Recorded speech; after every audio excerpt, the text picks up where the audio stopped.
available for questions that I can't answer, especially cryptographic questions and other difficult stuff. All right.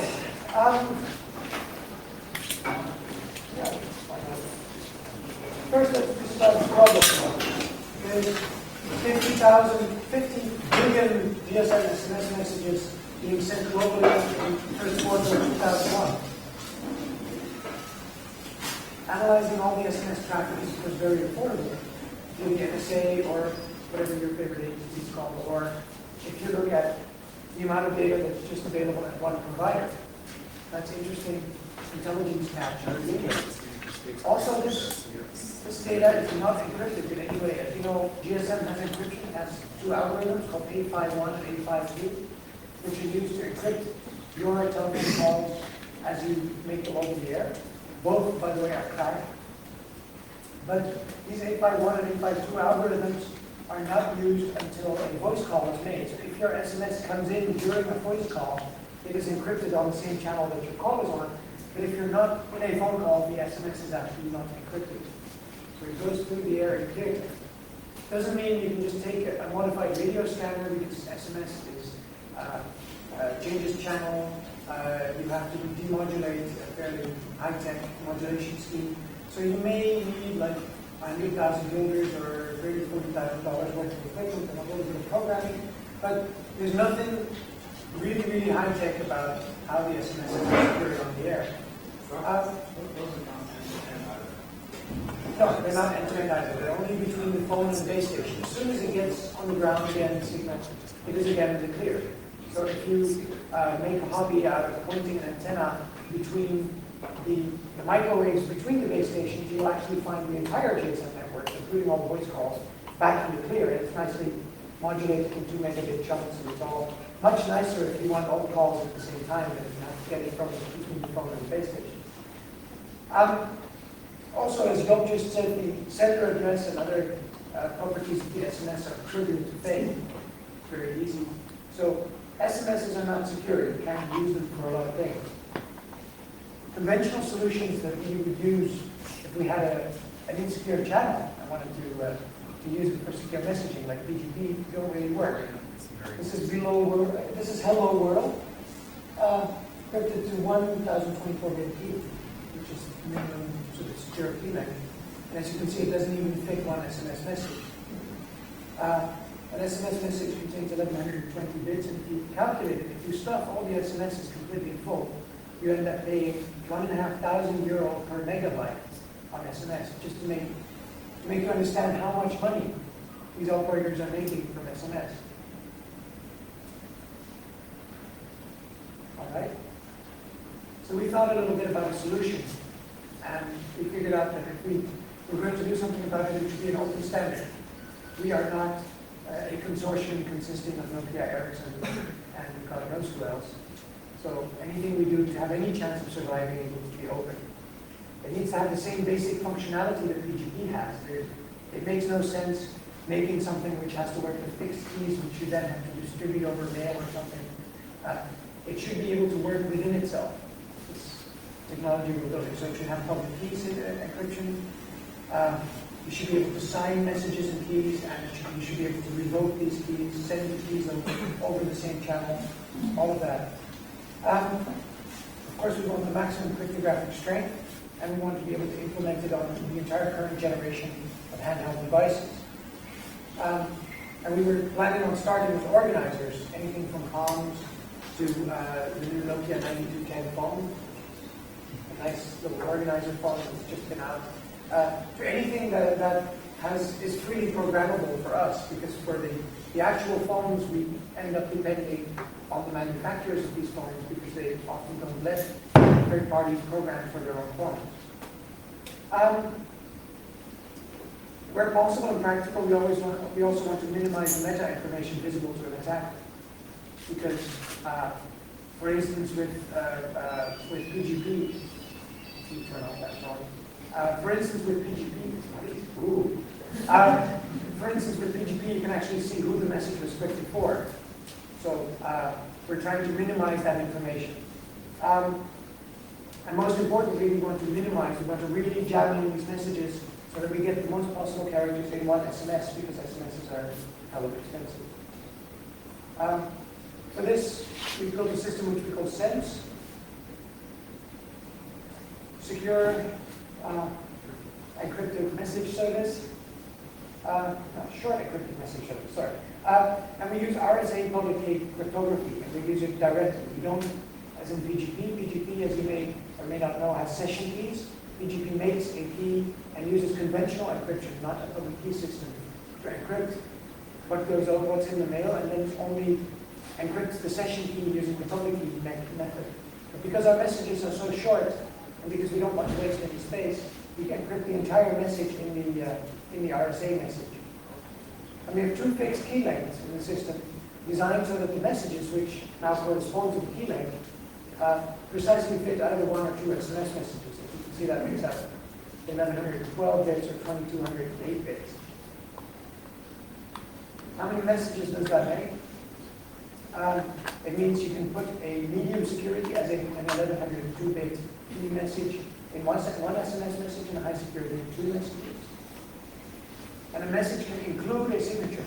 So you can actually send the signature and the message in the same SMS, but you can only have one signature inside that SMS. I'll try to explain how that works later on. Key exchange, a medium security key, goes in two SMSs because there's a little bit of header information that goes along. And a high security key fits in 3 SMSs. Then there's detached signatures. If you want to sign a key, you may want to have 5 signatures with that key. That makes 5 SMSs. So each signature takes up either 1 or 2 SMSs, depending on whether the key that makes the signature is 1102 or 2208 bits. As you can see from this chart here, we've actually managed to put in almost as many characters in the encrypted message as there would be in the unencrypted message.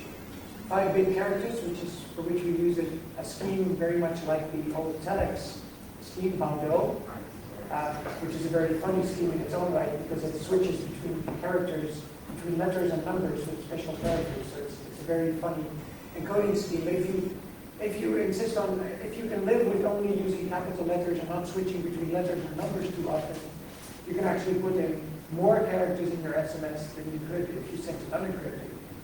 But as you start using interpunction, it actually goes down to 140 instead of 167-bit characters in one SMS.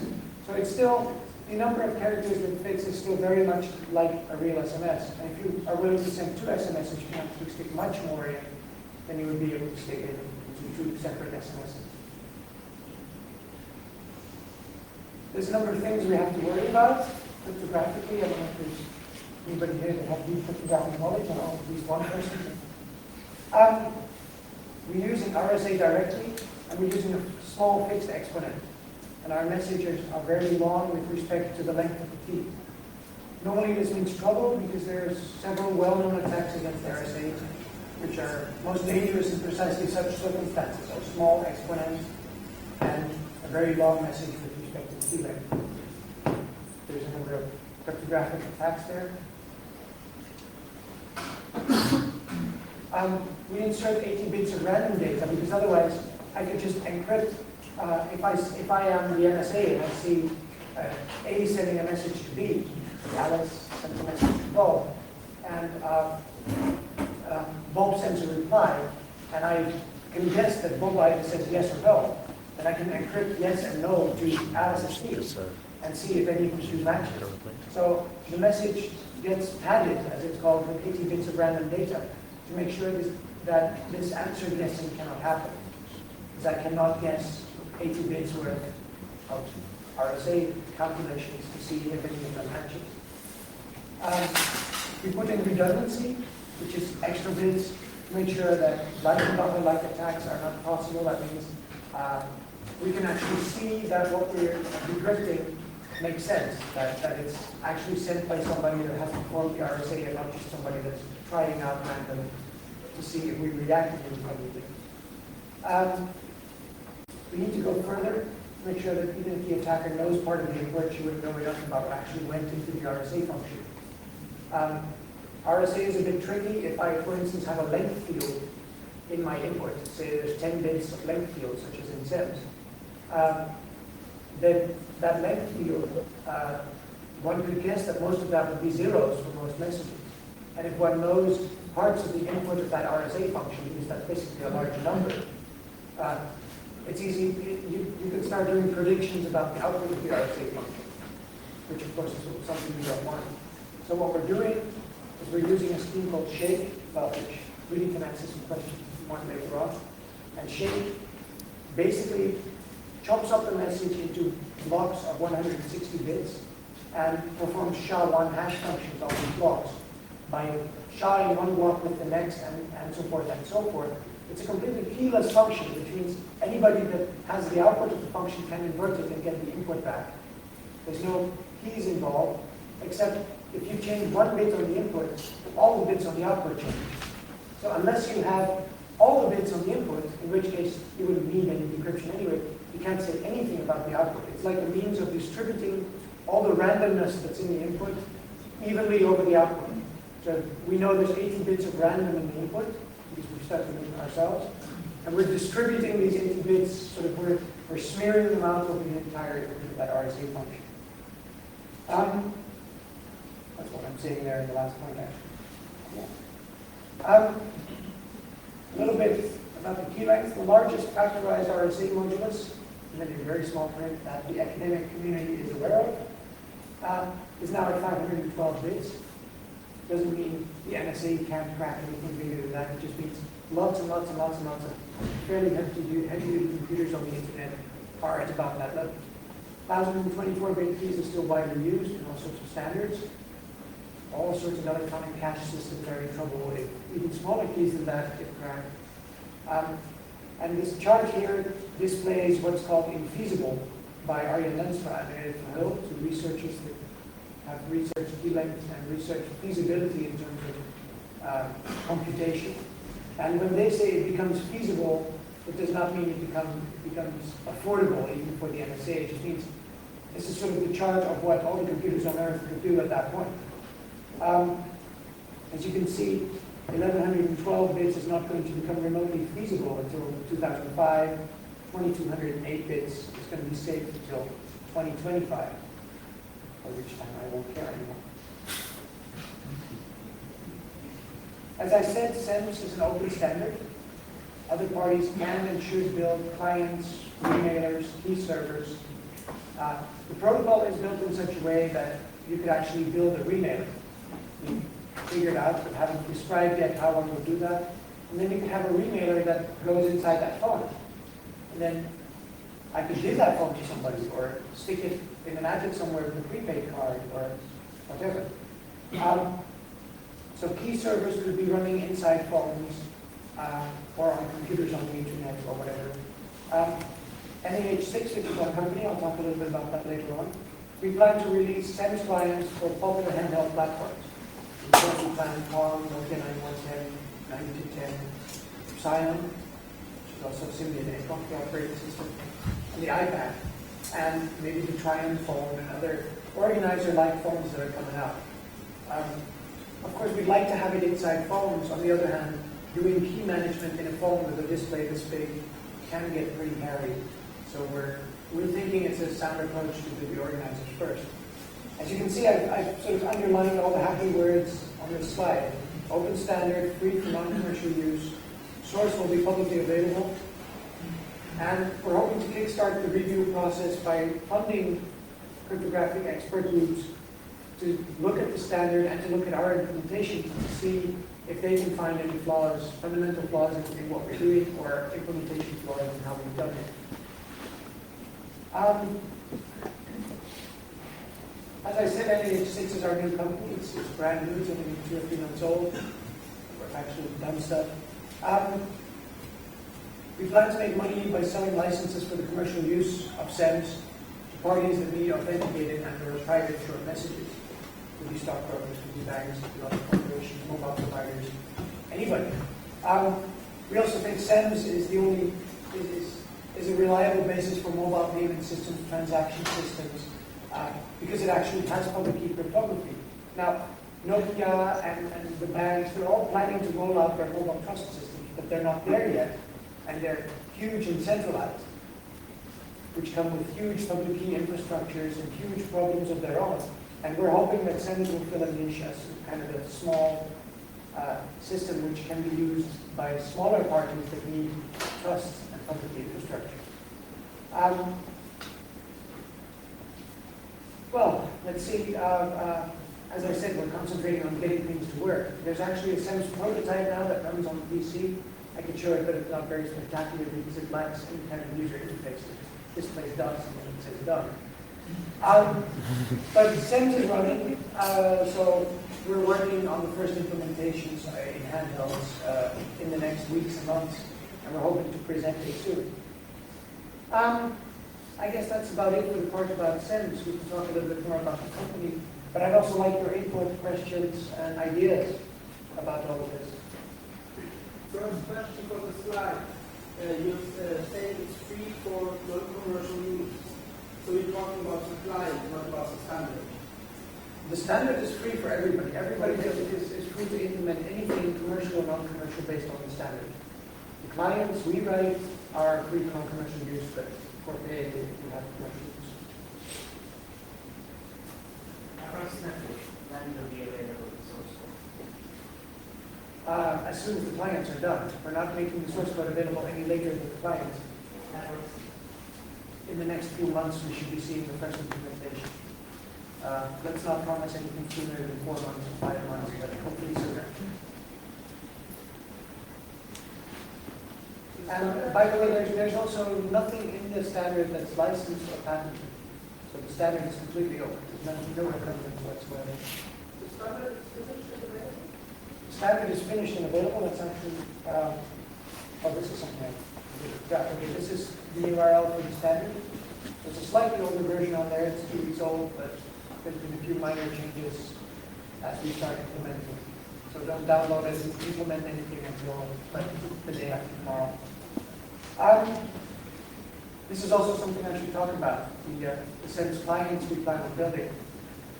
We want to make sure that the sems clients are really secure in themselves. We don't want people losing their phone and then losing their credentials, other people signing messages on their behalf, or even their secure messages getting lost or getting into the hands of third parties. So the sems client is going to be a closed box, unlike, for instance, PGP. Once somebody's on your PC, your plugin has nicely decrypted all your mail and stuck it into conventional mailboxes. So we're planning on, because your mobile device is like the closest to you, you have it with you at all times. We want to make very sure that unless you open this program, no access is available to your messages, to your key rings, to anything. We also hope to very securely delete anything from the platform. And we want to make an API so that other people can use sems, call on sems to send secure messages to the other side. Again, this API may be commercial only, maybe we may sell that to parties, but there will be an API where other parties can use sems to send secure messages. Other applications can use sems to send secure messages opening the GSM network. Yeah. Let's say the open standard, which standardization will we haven't yet found a standardization body interested in standardizing sems, so we're hoping it becomes a standard like BGP, which was a standard long before the standardization body was looked at. but we need to send it as a draft No, we haven't yet. It's not really an internet standard as such. It's more a GSM standard. It would do very well as a GSM 7 something, except the whole ETSI process of defining a standard would mean we would have to be Nokia, or we would have to have 10 people filling out forms all day. Yeah. So we're definitely interested in having other parties look at sems, and that's definitely going to be, the standard's only really been done for 2 or 3 weeks, but we felt like presenting it here and showing it to you, and we were wondering what you all thought about it. Yeah. I assume your application works on the handheld or the device itself. I guess it could also run on the SIM card inside the handheld. I think there will be big performance problems. And if you take a look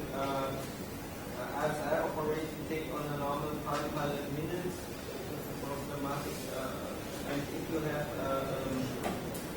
smart circuits that they have cryptographic over, and the normal SIM card in your phone is a very slow device. So the system which is useful for SIM is too slow. I think you may not be up to date with your the news. I'm pretty sure that yes, mathematics are very expensive, and there are millions of systems outside, and nobody will use it.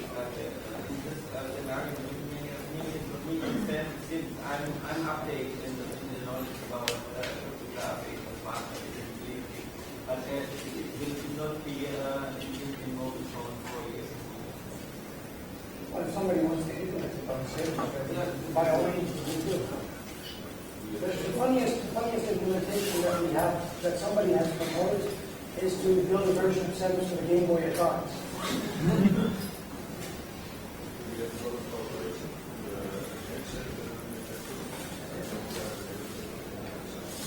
Well,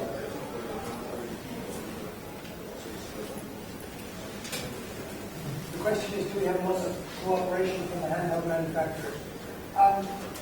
This is a good time to talk about our one other project. The MH6, our company, doesn't only work on sems. We have one other project that is to build voice cryptography into handheld devices, into the same fast organizers that are coming out of phones, so you can actually have your whole voice crypto inside the phone. There's a panel on that tomorrow with a lot of people that have tried to build voice cryptography applications for mobile.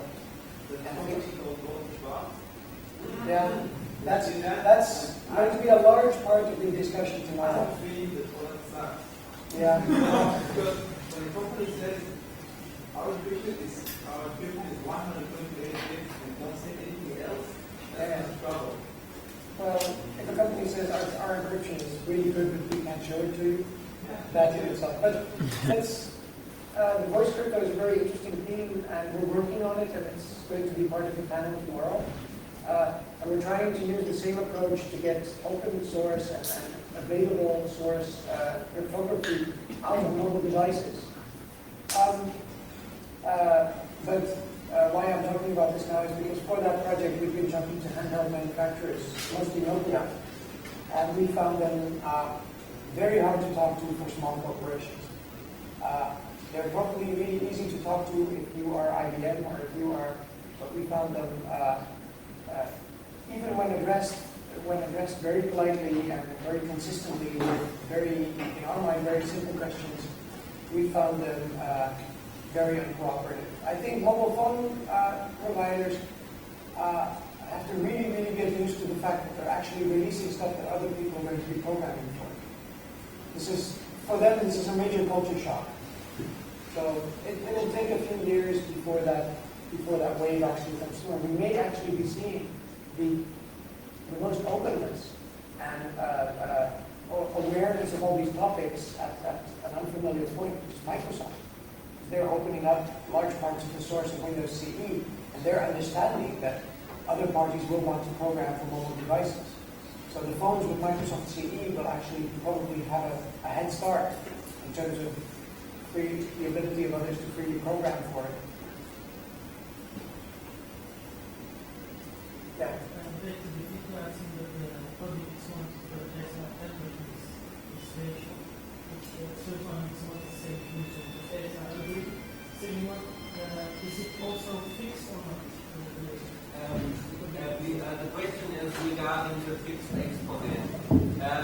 We can use the public exponent. Okay. Public exponent can be fixed to 3. 3 is a very small number, and this is for performance reasons, of course. And you take really not very close look, but sort of on Earth, you see that there are less multiplications. There are only one squaring and one multiplication.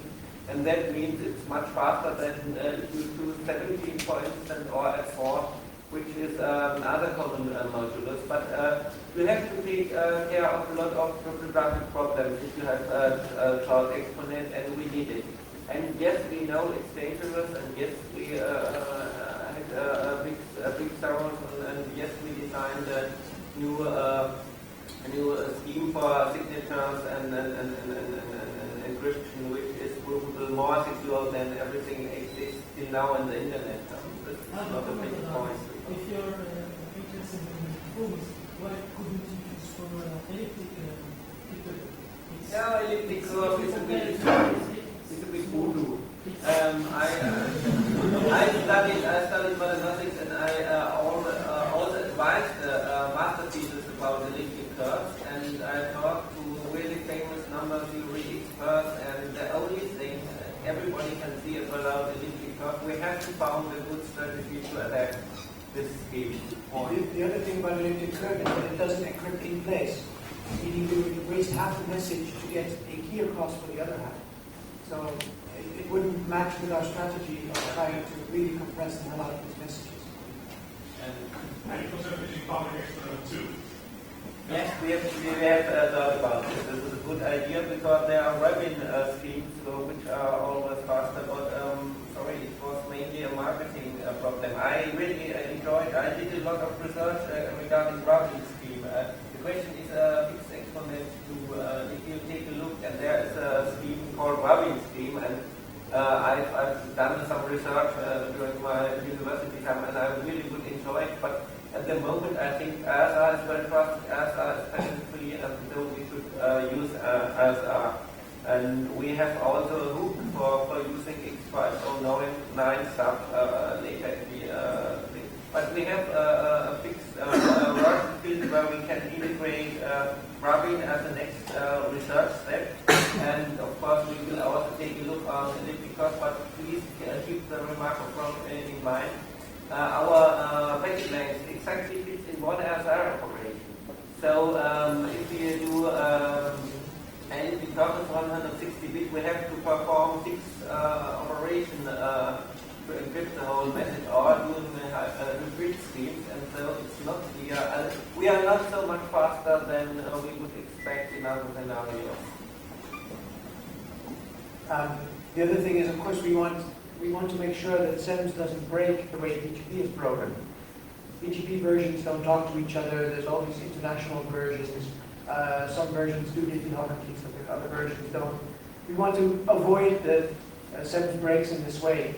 And the way we want to do it is that if we ever update anything, make new key types, because the keys have a type field, we can make new key types, elliptic curve, whatever. Even sems itself has a type header in the clear text part of the message. There is an 8-bit clear text header that says, I am sems version 1. So that we have the liberty of making a sems version 2, which is completely something else. But we want to make sure that there's only one upgrade path and that it doesn't split up into thousands of directions. We're probably going to make sure that sems becomes a consortium at some point, so that the name sems is whatever that consortium says it is. That's all work for the next half year or so.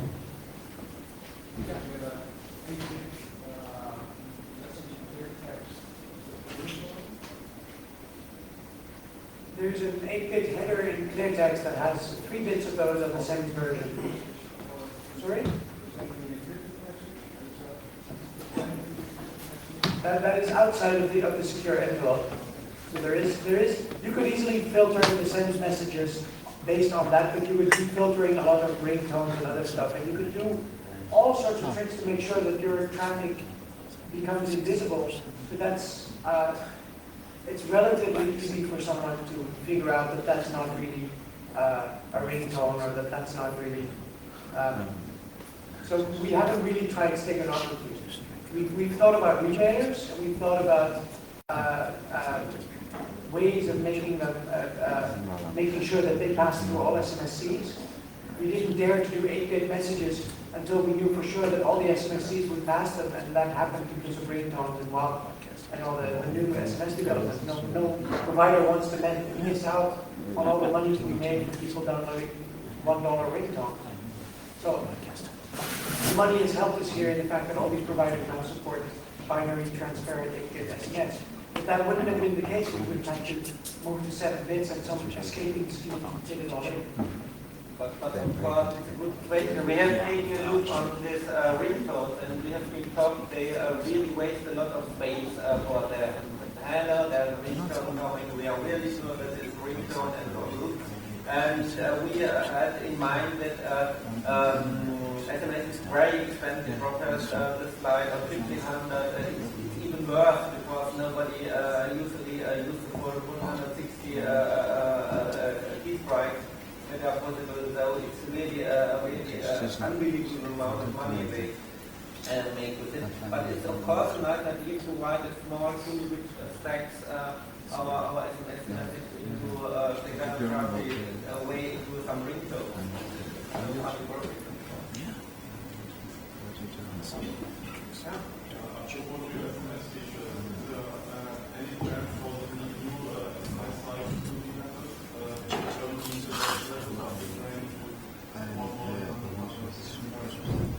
There's message concatenation. It's already supported in most SMSCs. It's mainly an issue of the end device, the phone in other words, getting these messages and sticking them all together before consenting them. It's already there. We've decided not to use that feature, but instead use our own. If we send a really long sems message, we use our own headers inside the message to designate that this is a really long sems message and these part three we should go together. But we don't use the concatenation of the network because that again would provide conflict. How many people are sending long stuff to each other? We don't want to provide anything more than this is a sems message. Good luck.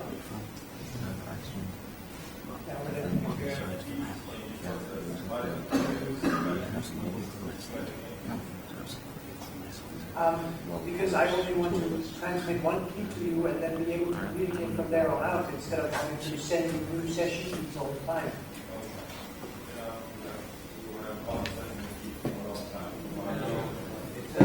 That ruins your forward and backward secrecy, and it's also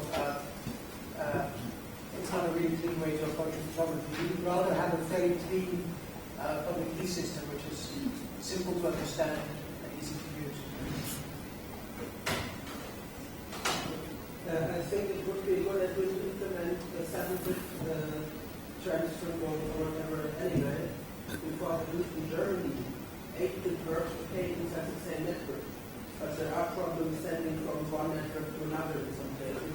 And I'm sure there are problems from sending from one country to another, 8-bit here as a message. So backup mode for 7-bit and still would be very good. We'll consider it and look at it, but the problems you sketched I'm not familiar with. I know these problems existed in the past, but to my knowledge they have been mostly fixed. And I For don't the room from setting problems, you usually don't use this over country lines or different networks. So I noticed from for example, Germany management network to the VIA network. I've sent operator logos between networks, those are transparent, and that hasn't been a problem yet, but I'm interested if you have any points towards I problems. think it's a need to have a backup mode. People at least want to better than nothing. Well, it's a good thing. Program it. It's easy to do. To stick a bit in 7-bit sounds, and everybody. It's an open protocol for this city, and you're really invited to send us stuff. And of course, it's feasible, and maybe a global programmer you can do it in the weekend and have 7-bit waiting, and you are invited, and you can solve the problem. But then I agree with Rob that soon will be 8-bit transparent, not a concept in Europe. If anybody has 8-bit transparent problems between networks, please mail us so we know, hey, there is a problem there or there is. But for now, we assume 8-bit transparency is going to be everywhere.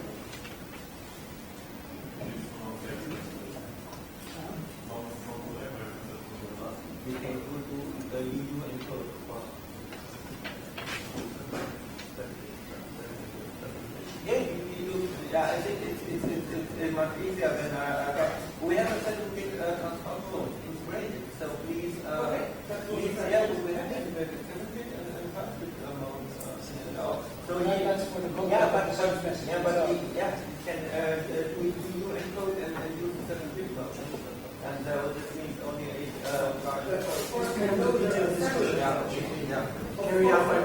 the site. Yeah. Of course, there are several ways to do it,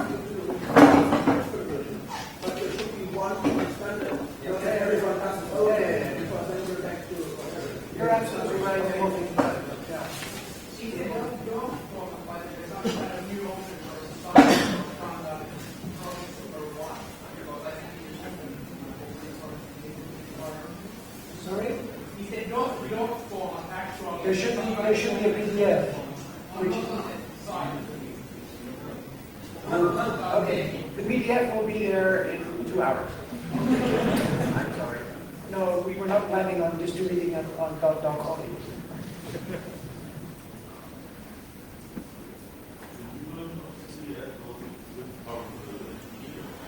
Two hours the current version. 2 hours the current version. Then you can all start it.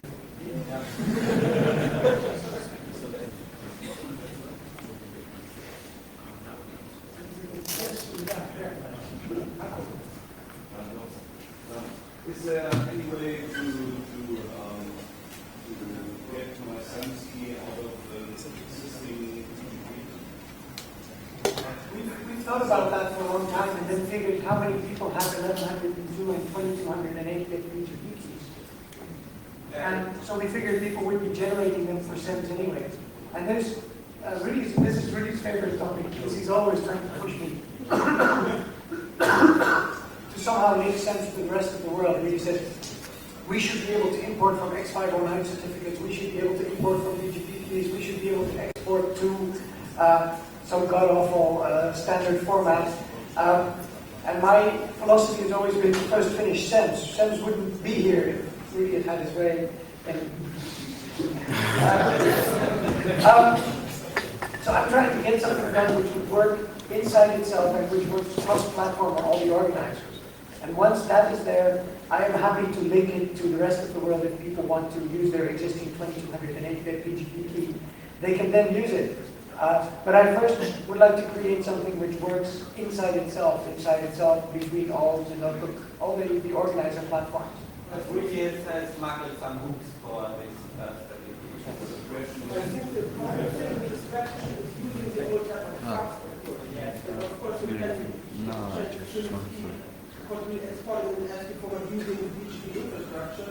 Yeah, but you So if I have enough trust, I one time sent my key using cyber BGP key. I have BGP on my Nokia 92010, it's available. So BGP only 2.6.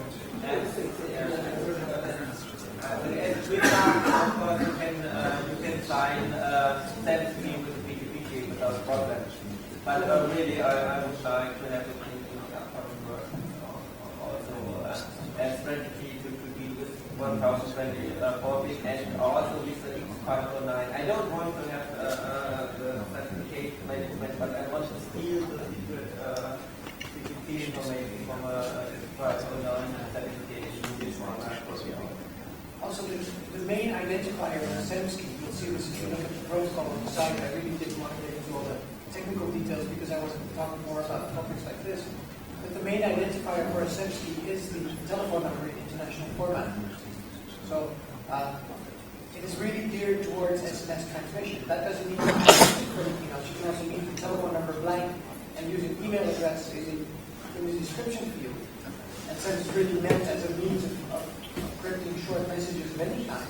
But it's really geared towards the protocol is really designed so that it fits well with the SMS infrastructure.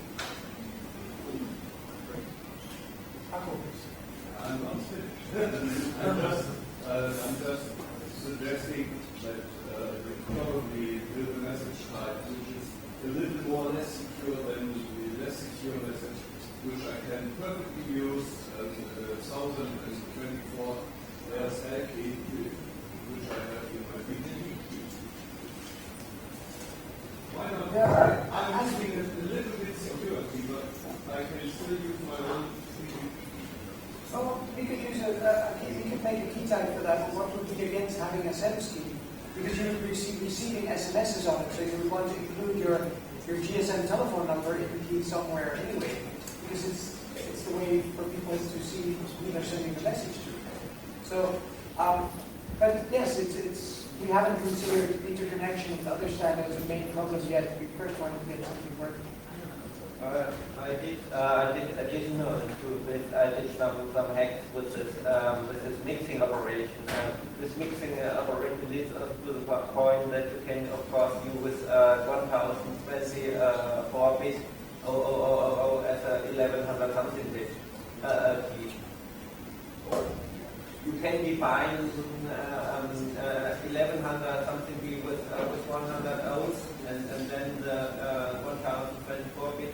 And since we did a lot of mixing, I think this is appropriate. This is an appropriate hack that you can construct 1024 bit keys now even in this protocol. But we will have a clean and nice solution after we have running a system.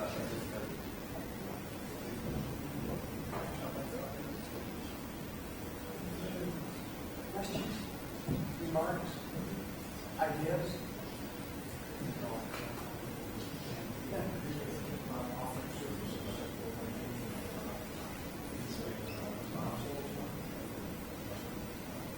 Offering services?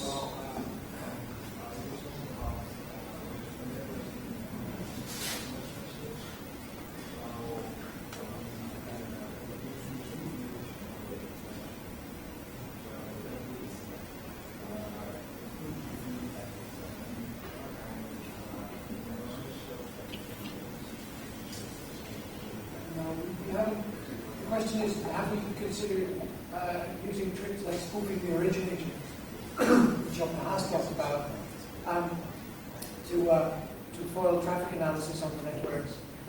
No, our clients, as of yet, we're not planning to implement any of that.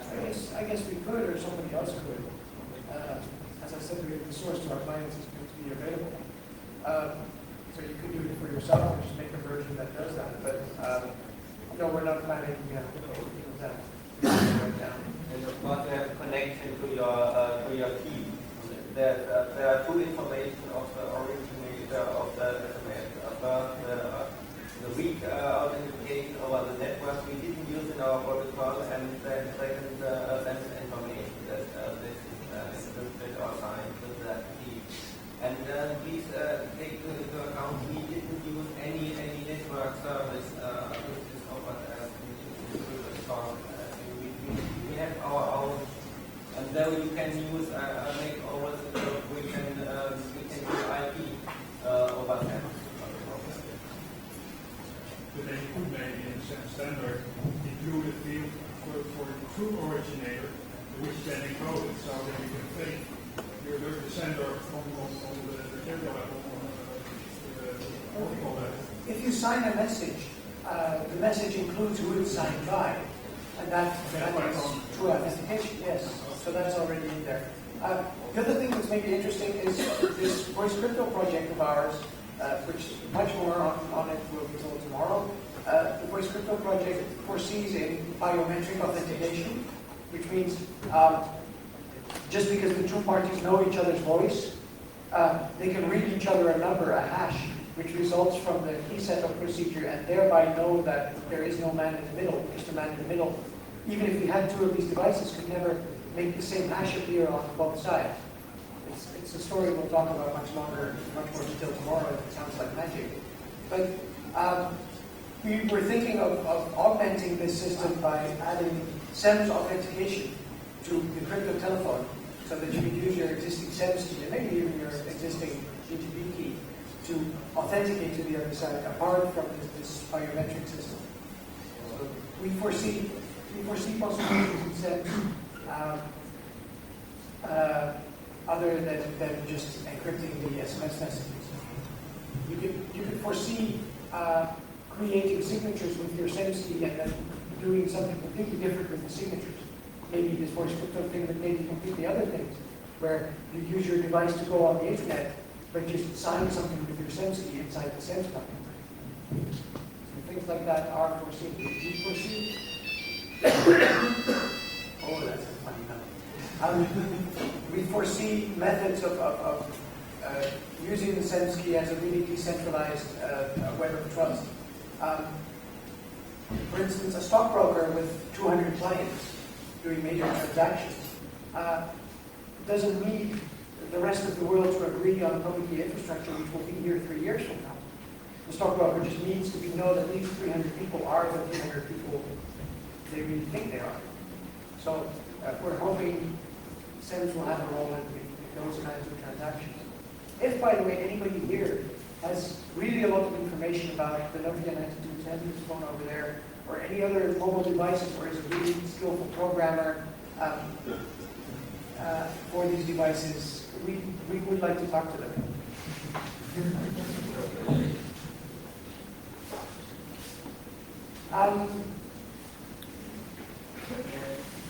Sorry?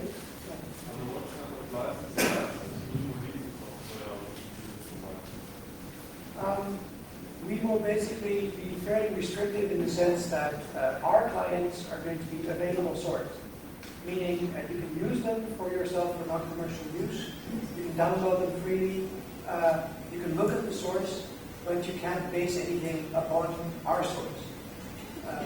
Just in the hopes that our clients will be ubiquitous and standardized enough, because our whole idea for these clients is to have like a standard interface that people will recognize even if they get a different kind of organizer next time.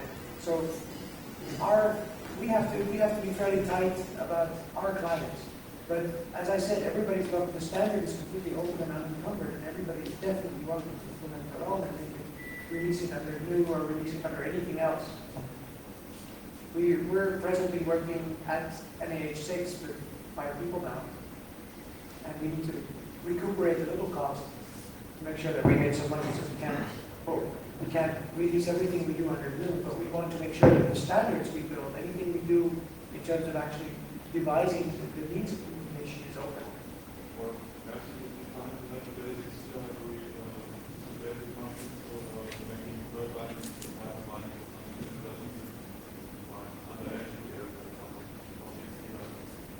Could be, yeah, I like LGPL and BSD license much better than the GNU license also.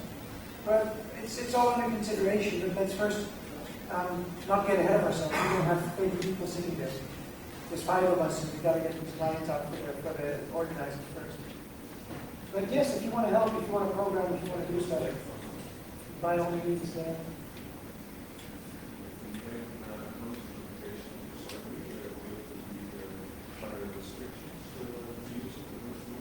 not whatsoever.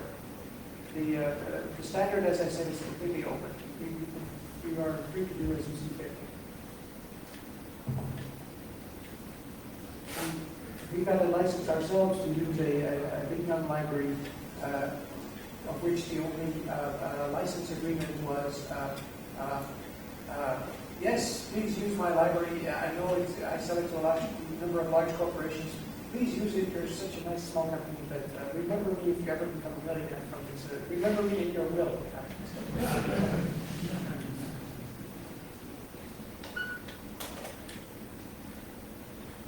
you started with clients on the phone yet? Yet? Have you come across the problem of identifying the incoming send messages automatically? Because with only one client of email and you have a problem. Well, we can actually try to decrypt them and see if they. But there's an interface from I know about Nokia mobile organizers like 110 and 9000 and 210, which automatically delivers messages to applications when they come in. And then you dedicate smart message header is much longer than 1 byte, I think it's about 7 bytes. Yeah. If you don't have this header, you would have to decrypt or to operate on all incoming SMS messages which are in the inbox. Well, we have to operate on all incoming SMS messages with the right 8-bit header that are exactly 140 bytes long. So that in itself limits the number of messages we have to operate on. But I think there is no interface to get all messages if you're just an application. I should say I'm not completely convinced that is the case. I know that that's a problem on the 9110. I'm not convinced it's still a problem on the 9210. I've been convinced by somebody that that's been fixed. But it's something that, if it hasn't been fixed, we're working on it. But I think the new generation of devices can actually send you the SMS. Even if they land in the device's inbox. You can't get to the customer application has to be running. Otherwise, it would be started with SMS. Yeah, that could be a problem. That's something, as I said, I don't think it exists in any of the really new devices. They probably devices. We'll see.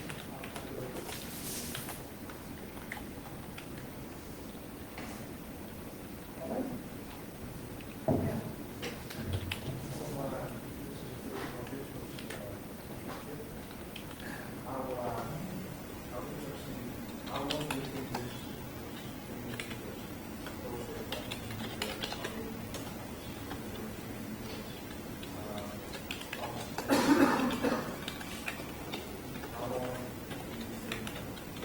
At least 3 or 4 years. SMS will be around for a little longer than that, but for at least 3 or 4 years, SMS will be a very important means of communication between users of these networks.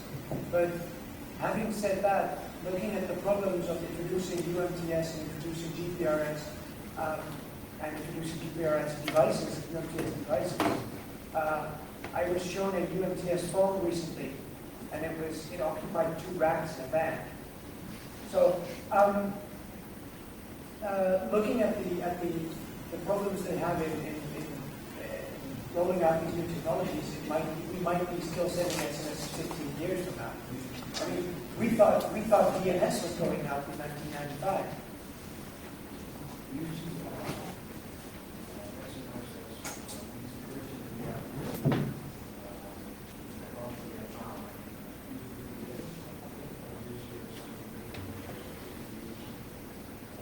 If I see it bridging a gap, I see it bridging the gap between unencrypted SMSs and some kind of centralized trust structure which is rolled out worldwide over all mobile providers.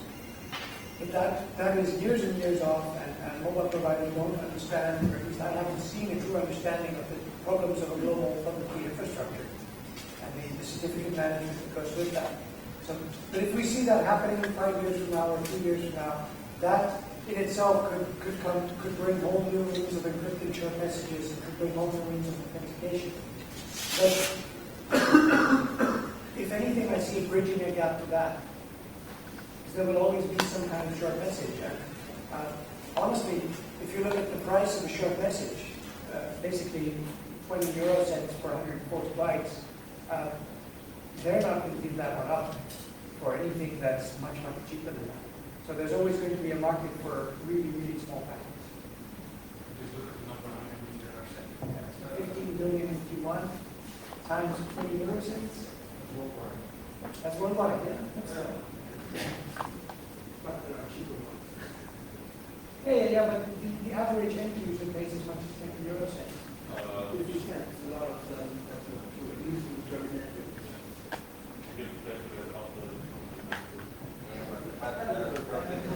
So many people using, and not so many.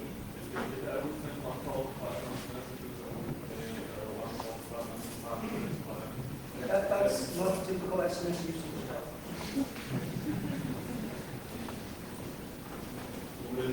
That's another thing. Cryptographers, there's this basic discussion between the cryptography end of this operation. Must be reading a lot of people that stuff. Thank you all. And the people that implemented the protocol, the cryptographers that came to me as I was doing mostly the other end of the protocol, and said, somebody can do a denial of service attack on us by just sending 32 bits worth, that's only God knows how many messages. And then it's like, yeah, right, so they can do a denial of service attack by sending us thousands of messages cryptographically. Why would they bother? Why not send us any message if that's a denial of service attack all by itself? Because cryptographers are used to protocols where they can send millions of messages a second. And SMS, of course, is much slower, and any number of messages over 100 is already an effective denial of service. Interesting aspect of SMS messaging. You must consider that SMS messages will still cost money for somebody to send, because we had a situation in Germany where one provider application times didn't at the flat rate. But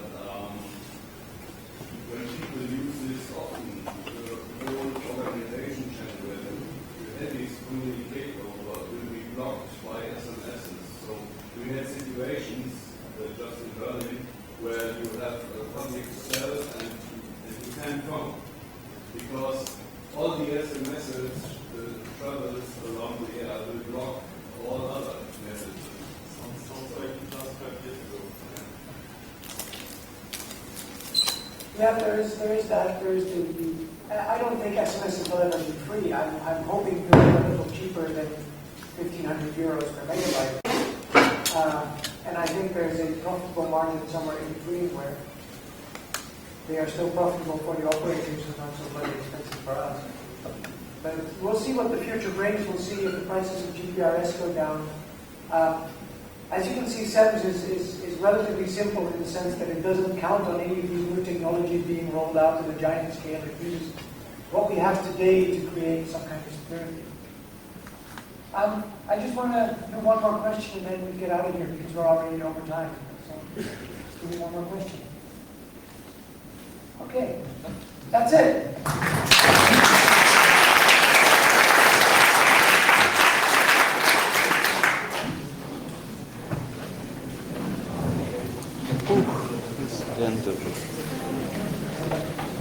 Für Studenten.